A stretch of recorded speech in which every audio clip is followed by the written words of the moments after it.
Bismillah. Bagaimana hukumnya seseorang berdoa menggunakan dupa, kembang 7 rupa, kemenyan, dan sejenisnya? Karena setiap ana dapat materi tentang ini dan ana share, selalu dibantah oleh sebagian orang dan ana diberi label lupa akan sejarah Islam di Indonesia dan dianggap aneh. Jawabannya yang pertama, minimal itu termasuk perbuatan bid'ah, mengada-ada dalam agama yang tidak ada contohnya dari Rasulullah sallallahu alaihi wasallam. Padahal beliau telah mengingatkan, man amila amalan laisa alaihi amruna fahuwa raddun. Barang siapa mengerjakan satu amalan tidak ada padanya petunjuk dari kami, maka amalan tersebut tertolak. Yang kedua, bahkan bisa jadi termasuk syirik apabila mereka meyakini benda-benda itu bisa mendatangkan manfaat.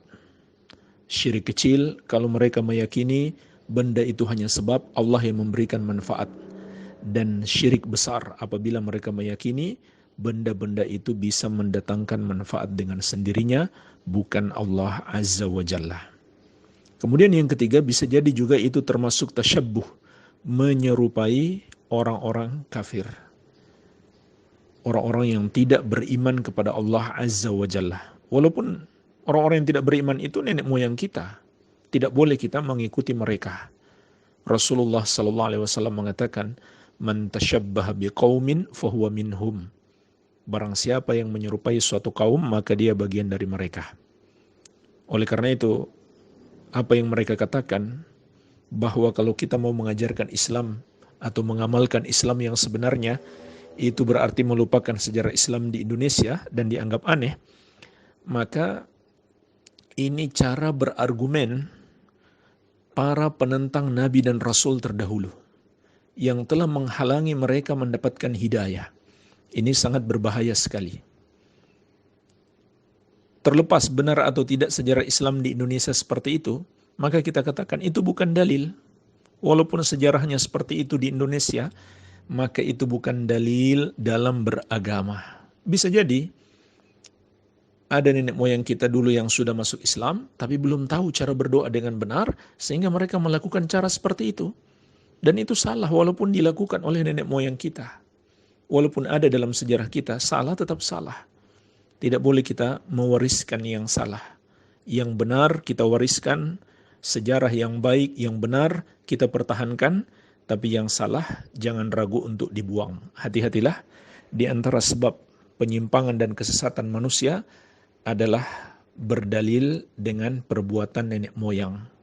Mewariskan budaya-budaya dari sejarah suatu bangsa, tidak menyeleksi mana yang pantas diwariskan dan mana yang tidak. Allah Azza wa Jalla mengingatkan dalam banyak ayat, di antaranya di surat Al-Baqarah ayat 170. Wa idza qila lahum ittabi'u ma anzalallah qalu bal nattabi'u ma alfayna 'alaihi aba'ana awalau kana aba'uhum la ya'qiluna syai'aw wa la yahtadun. Dan apabila dikatakan kepada mereka, ikutilah apa yang Allah turunkan. Perhatikan jemaah sekalian, ini yang Allah suruh kepada kita. Ikuti yang Allah turunkan kepada Rasulnya Muhammad sallallahu alaihi wasallam yang tertera di dalam Al-Quran dan Sunnah.